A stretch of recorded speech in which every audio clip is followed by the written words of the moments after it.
everyone, welcome to our chat this evening. We are joined with Rebecca and Graham from the John Muir Trust, and myself and Alex. We're just going to talk about all things outdoor learning and how your school can get involved with the John Muir Award. So to start us off, I'm Gillian. I look after the marketing and partnership team in Scotland. And Alex, I'll pass over to you next. I'm Alex. Hi guys. I work with digital and virtual events with Twinkl, and you may have seen me either helping or hosting some of our Facebook Lives and CPD content within our Facebook community. And then over to Rebecca. Hi there, folks. Yeah, I'm Rebecca Lugston. I work with the John Muir Trust, which is all about protecting and conserving wild places and engaging people with nature. And I support the John Muir Award in Scotland, and it's mainly secondary schools, but yeah, I've got an overview of education in Scotland. And I'll pass over to my colleague, Graham. Hi, everyone. Yes, I'm Graham Watson. I manage the John Muir Award in Cumbria, but I would do that within a partnership between the John Muir Trust and the Lake District National Park. Because for the park it meets their second purpose of national park, so that's a good strong partnership. We're going for 10 years now. Excellent. So we just all decided to come together and do a wee chat. It was just after Outdoor Learning Day, and also we've just been talking about the resources that we have available on site for the John Muir Award, and we thought this would be beneficial, seeing as this year outdoor learning has really become part of the education system at its forefront, long time overdue, as we've all been saying. But I know that a lot of teachers maybe are a bit confused at how to do it properly or where to do it. So we thought this would be really helpful. So I'm going to pass over to Graham and Rebecca, and they're going to tell us a bit more about outdoor learning and the John Muir Award itself. Thanks, guys.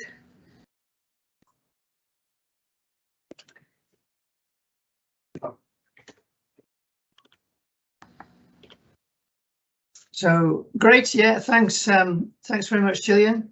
I think we'll start from the perspective of outdoor learning before we get onto the John Muir Award, and because there are so many benefits to outdoor learning. One of the ways that I've heard it described is why indoors?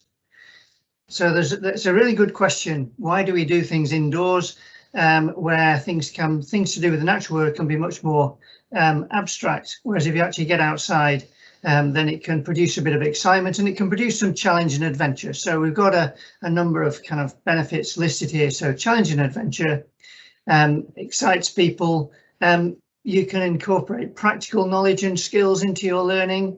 You can very much do it along teamwork lines and groups of people working together. It really lends itself to that and shared experiences. It gives people confidence, and with them working together, as we often do in the outdoors, it improves their communication skills. And then a very obvious one, being outdoors, and as we all know from the last 18 months, is probably much better for our health and well-being than being indoors all the time. So it's a really, it can be a really welcome time to be outside. The benefits I've just talked about there are pretty generic to outdoor learning. So any kind of outdoor learning will give you those benefits. But I think the award introduces one or two things which isn't always involved in outdoor learning. So it has a requirement for some environmental awareness and understanding. And it goes beyond that to demand some responsibility and stewardship and citizenship. So they're all things which we all recognise would be great to incorporate into our learning. And then on top of that, it's a nationally recognised certificate, so it's good for CVs and portfolios of work. So I've mentioned the award. So what is it? It's an environmental award scheme focused on wild places, and we'll come to what a wild place is. And it asks people to connect with, enjoy and care for. So that connect with, that doing things outdoors is a fairly, is all about outdoor learning, but that, well, the connection beyond enjoyment and caring is what the award adds. So yeah, as it says there, awareness and responsibility for the natural environment. We want it to be fun, and we want people to have adventures, and we want people to explore. and I'll hand over to Rebecca and she'll tell you a little bit more about that. Yeah, I was just going to, thanks Graham, just to introduce the framework of the award. This is how it's structured. And it's sort of, it's a holistic structure so that that people go out and do that connection and take it on to practical activity as well and share their experiences. So I'm just going to take each of these challenges and just describe what they are and then give maybe some examples of what schools are doing to meet these challenges. So the first challenge is to discover a wild place or places. So that could be anything from your school grounds to further afield. And it's to really get a sense of what's special about it and, you know, what's its natural characteristics. Is it woodland? Is it parkland? Is it a wildflower meadow? Just to sort of start to understand it, that place as a wild place. So really the first thing to do there is to find a wild place. That's the kind of the main thing you're doing there. The explore challenge is where you're getting to know that wild place a little bit better. And this is really where you can bring some of the subject disciplines into exploring a place. So through art and creativity, you could kind of be writing poetry, stimulated by being outside in nature. You could be drawing what you see. You could bring in science skills through observing what you see and identifying things. Through maths, you could be analysing the data of the wildlife that you see. So lots of different ways to explore it through curriculum subjects. So schools very actively build this into what they're doing already. But you can also think about exploring a wild place as the way that you travel through it as well. So, you know, you might be walking through it, you might be cycling through it, you might through adventurous activities, you might be canoeing or traveling through, you know, climbing, sort of doing different activities. So we do see schools taking part in residential activities, also using the John Muir Award as part of that residential offering. And it could be just sitting and tuning in, going back to what Graham was saying about health and well-being, noticing nature, using your senses. These are all great ways to explore. You thinking about the seasonal changes, looking at day and night, what happens. So yeah, lots of fantastic ways to explore a wild place. And so something I maybe should have said at the start of this is that these 4 challenges are for you to find out what will engage the learners that you're working with. So we give you some suggestions and some ideas, but it's very much for you to come up with, actually, that's really what's going to engage my learners, or that's the outcomes I need to meet. So let's focus on health and well-being and use that as a way to explore, for example. So going back to the 4 challenges, discover, explore, we're at conserve. So this is where we're asking you to put something back to care for a wild place. So we really like to see doing some practical activity, so something to care for a wild place. So litter picks, very a proverbial problem, and something that schools do a lot of, collecting litter in their community or in their school grounds. You can also do things like building bat boxes and bird boxes, or bird feeding, or making homes for wildlife, tree planting, wildflower planting, lots of practical things that you can do to help wildlife on the ground. So we say a practical activity because that's really when people can see they've made a difference, and that can be really important. But as part of the Conserve Challenge, there's also an invitation to think about reducing your impact on the environment. And this can really link with some of the work that schools do with eco schools. So if you're looking at biodiversity or energy or transport, some of the eco schools work that you might be doing to reduce your footprint, your ecological footprint, that will fit very strongly with the award. We would like you to look at, maybe measure your footprint and try and find ways to reduce that at home or at school. Part of the Conserve Challenge as well is about campaigning, taking that on, that message out to the wild. So this moves into the share as well, about championing wild places, getting involved in campaigns, whether around climate or nature, whether that's a local campaign or a national campaign, but really to enable and empower young people to use their voice. And we've seen a lot of that, obviously, just recently with COP26 and Fridays for the Future campaign. We really want to empower young people to have their voices heard and to give a route for that. So certainly part of the Conserve Challenge is being that advocate for wild places as well. And that does meet really nicely into the Share Challenge, where we're asking, inviting you to share your experiences of wild places. What does it feel like to be in a wild place? You know, when you're actually, you've been out with a session with the group to talk about what that feels like. You know, do we feel healthier? How does it make us feel in terms of our mental well-being? But we also want to invite you to share the benefits of wild places with other people. Could you bring parents to come in and give, do a guided tour of the improvements you've made? Could you do a blog or a social media post? Could you write to your MSPs, or, so any ways that you can spread that message for the wild a little bit further. So these are the 4 challenges of the John Muir Award: discover, explore, conserve and share. And just to mention, not to confuse things massively, I'm not going to go into lots of detail on this. It's on our website and we can signpost that later.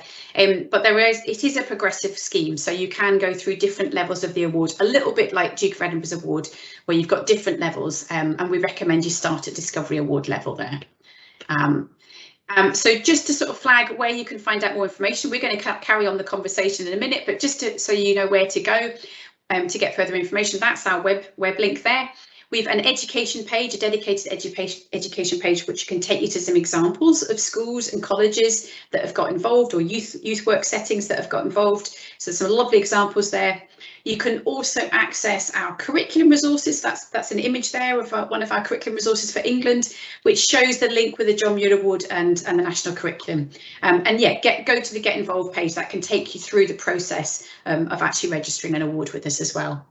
So I think we'll finish the slides there, and we'll move on to any questions that you might have to ask us there, Gillian or Alex.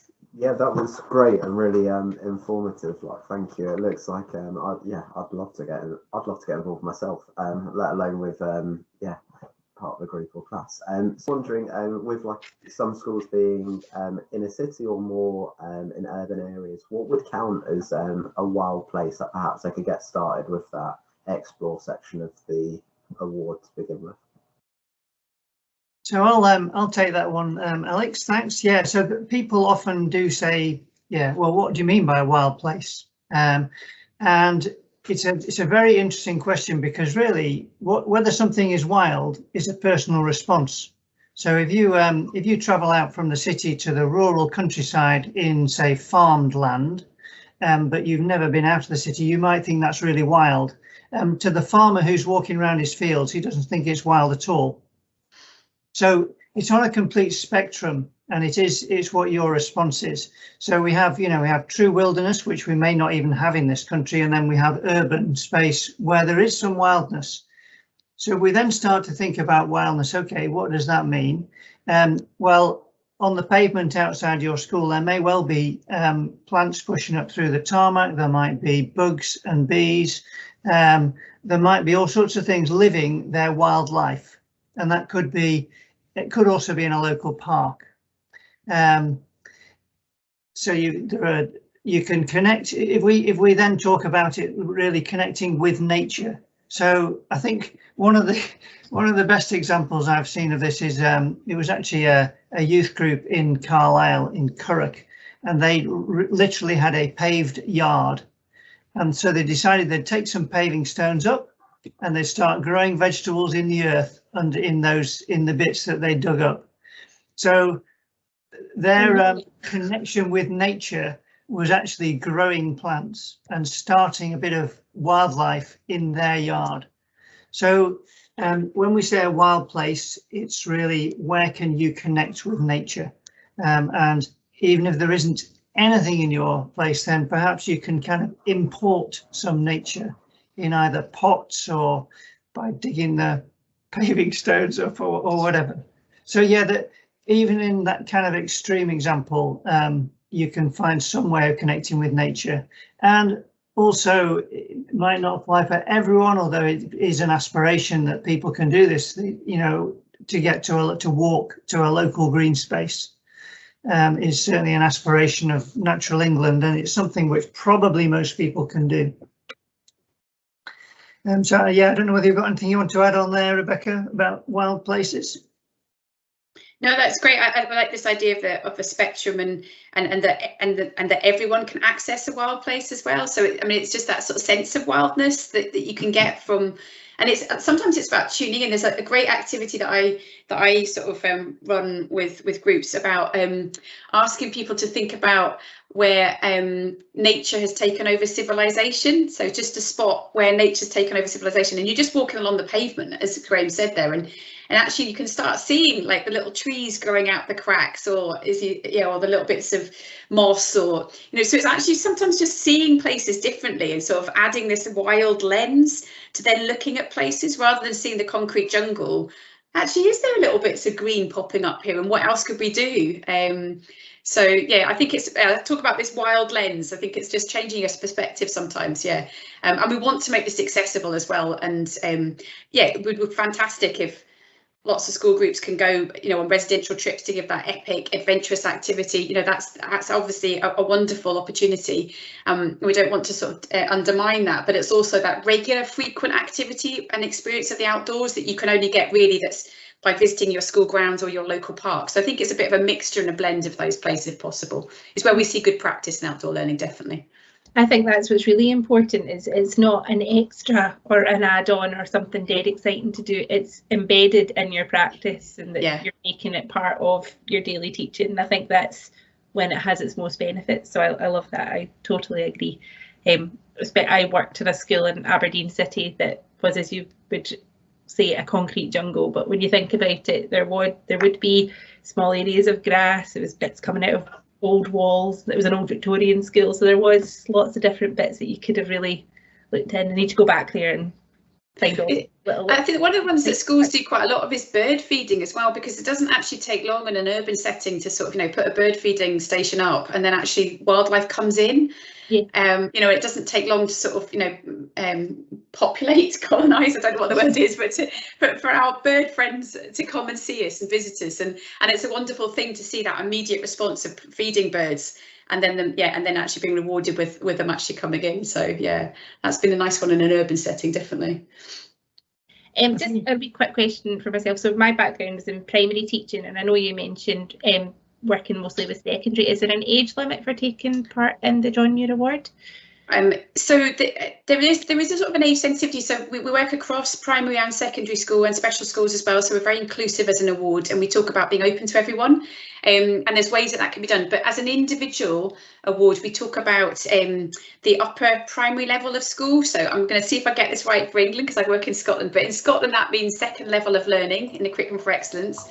That's P5 and upwards. And in England, I believe that equates to Key Stage 2, Year 5 and 6. Have I nailed that? Yeah. Yeah, you got it. Yeah, okay, Key Stage 2, yeah. Great. So that's when we say that has the sort of the impact for young people, where they can really see they're taking part in a slightly conceptual thing, which is the award. And we want to sort of, it's the niche, I suppose, of where it makes sense to do the award. So it's not a hard and fast cutoff, but it's a recommendation around that upper primary and upwards. So yeah, we do go into secondary schools as well. Younger people can get involved. Younger children can get involved through the family award. So we've got a family award, so you can do this as a family unit. And staff can also do this. So we've seen early years establishments working towards their own award as part of staff development. So it's not really appropriate to work with early years or early primary children, but there's nothing to stop you as staff working towards your own award, particularly in terms of increasing that confidence about outdoor learning, and using the outdoors and seeing what the structure's like. And certainly in primary schools in Scotland, a lot of staff move around. I presume it's the same in England. So, that kind of investment sometimes of having, a member of staff that might have worked in the early primaries, then going up to to the upper primaries. So, sometimes, we see that kind of movement sometimes. So, but yeah, just to clarify, it's upper stage is where we really recommend it. Graham, have you got anything else to add into that? Yeah, I think there's it's not really to do with what the limits of age are, but to think carefully about when the award would be most impactful. At what age? So, and there are different examples where you might see that. So I have schools who do the discovery level, the first level at year 5.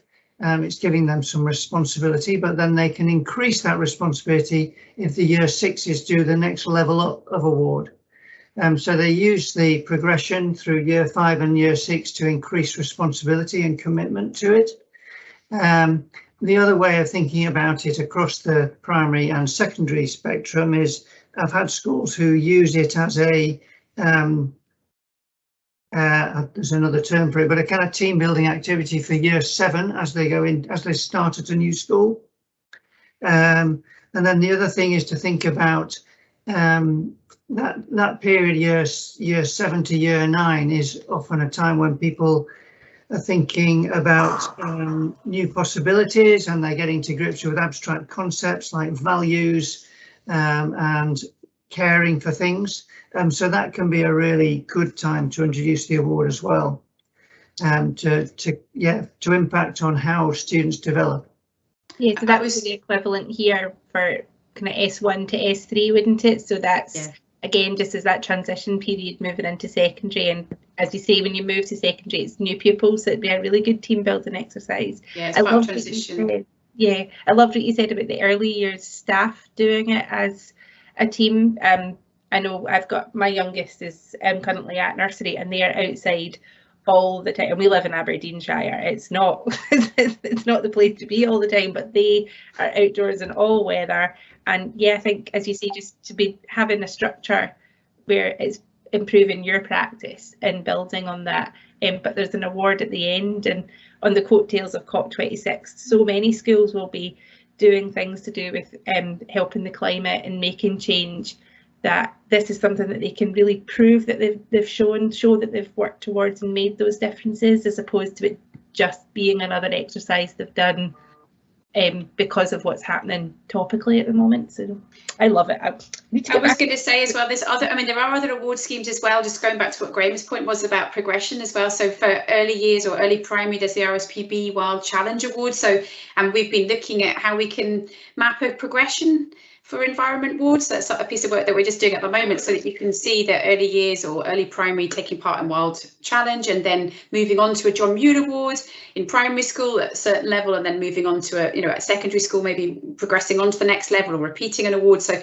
we're trying to show that sort of progression of environmental awards and the connections as well. So that in terms of so the other point that you mentioned about with secondary schools, the way that we see secondary schools use it within Scotland, certainly within the Broad General Education, is also dovetailing with other awards like Duke of Edinburgh's Award or other SQA accredited awards. So yeah, making use of those opportunities, or with young people that are disengaged with learning, or struggling with social emotional behavioural issues. So as an alternative curriculum opportunity.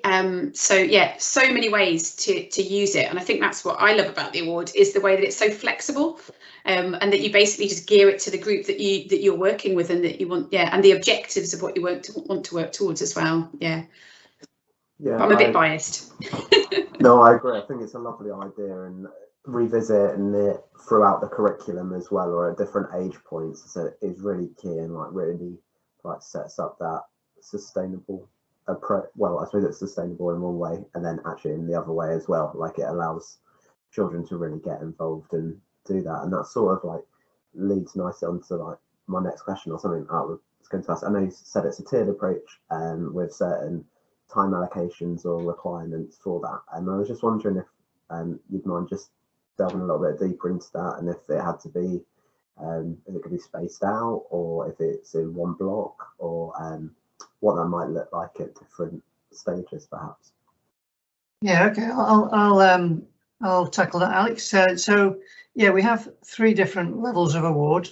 So the discovery level is 4 days, the middle level, the explore level, is 8 days, and the conserver level is 20 days over 6 months or more. So quite a big step up. But people do that in all sorts of different ways. So I always think, well, the discovery level at 4 days is designed in one way, so you could go on residential and do it in a week. But most people who do it in school tend to spread it out over a term or even a year.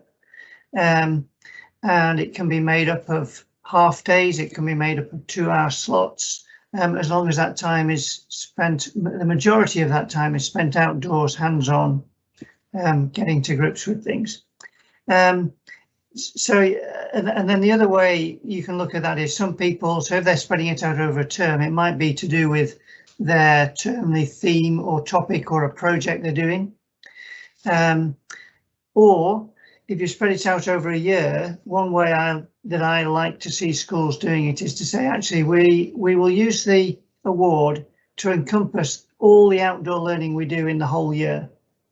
So any kind of outdoor learning they do, they kind of reflect on it afterwards and think, how does it fit into our John Muir Award? Where did we go?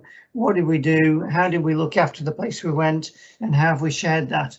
And they can build, so it can actually include lots of different things. Yeah, they might be doing some kind of theme on biodiversity in a park, but equally well, they might have a visit to a maybe on a city residential or something, and they might look at green space in that city as well.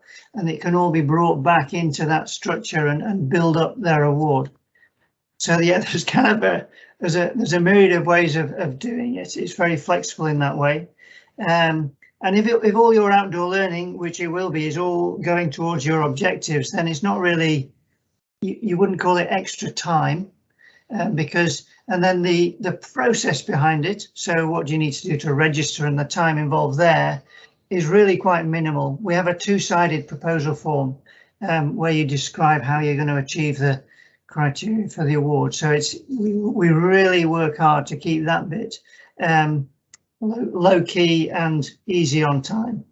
I think that's definitely, that's definitely important, particularly as it adds value and easily accessible for teachers, as well as they're sometimes stretched, but more often than not in lots of different directions. So that'd be really nice. And I think I naturally touched on different aspects of that through PE as well, with we did a lot of orienteering, so compass reading and not topography, but we looked at the different ways that the land was moving, and it just added that natural conversation to perhaps something which was planned but was, like you say, was in that time slot, so it wasn't actually extra time or extracurricular. So certainly secondary schools do that. I mean, that's the way it's delivered in secondary schools. Obviously, they are more restricted and it's more timetabled. So, it's about, how do we meet those certainly experiences and outcomes with curriculum for excellence language, but how do we meet those curriculum outcomes outdoors? We're taking science outdoors. So how can we do that and connect with nature and link with an award? So, it's about embedding it into the learning that needs to take place as well. So I'm just going to add to Graham's point as well about time for the teachers as well, just to keep it sort of not too onerous. Was also, we don't ask for loads of evidence collecting either. We're sort of relying on that. Yes, hooray! We're asking, it's basically using professional judgment of you guys out there, to monitor it on an individual basis for us. And to tell us that, hopefully your plans went ahead if they had to change, but you still met the criteria, fine. There's flexibility within that, and we don't need to see, there's some tools to help you, record books and some resources there, but we don't need to see them coming in and signed off. It is very much about you guys being professionals at chalk face, monitoring it. So I think it's so refreshing and it's so lovely to hear, as a teacher myself who've gone for lots of kind of full school awards, and the amount of time that it not only takes to implement it within the learning with the children, but then filling in the portfolios and the documents, and then some of them have to be online and some of them should be in paper, and that can be off-putting for teachers to take that forward if they just don't have the time in their lives, which is something we're all very short on, is time, especially in education. So on behalf of teachers, I thank you for that. So, and we also recognise you'll be using your own mechanisms to measure impact, and so that tells the story that you need to tell internally within your establishment, because you're going to be using those measures. So we don't need to add another layer to that. I mean, we love to hear stories, and we can use those and write them up as examples and case studies and share them on social media. So we love to hear what people are doing, but there isn't an expectation that you have to, as I say, evidence collect. Which is makes such a difference. Well, I think that's all the questions from us, but if anybody watching has any questions, if they wanted to add them in the comments below, and we can pass them through to you guys or tag you in, and feel free to answer them that way, but we'll get back to you if we have the answer and if it's possible. But I just wanted to take this time to thank Rebecca and Graham for their time this morning. It's been really interesting. It's great just to really talk about what's going on just now, and I think, as I've already mentioned a few times, off the back of COP26, especially in Scotland, outdoor learning is really becoming a massive part of the curriculum. The new curriculum in Wales, I think, is going down that route as well. So yeah, so it's really exciting that we're able to kind of have this discussion and make sure that all the other teachers out there are getting the answers they need without having to do their own research. So hopefully we've helped a few people this evening. But yeah, so thank you guys so much, and thank you, Alex, for joining us. Thank you, guys. Thank you. Guys, bye. Bye. Thank you.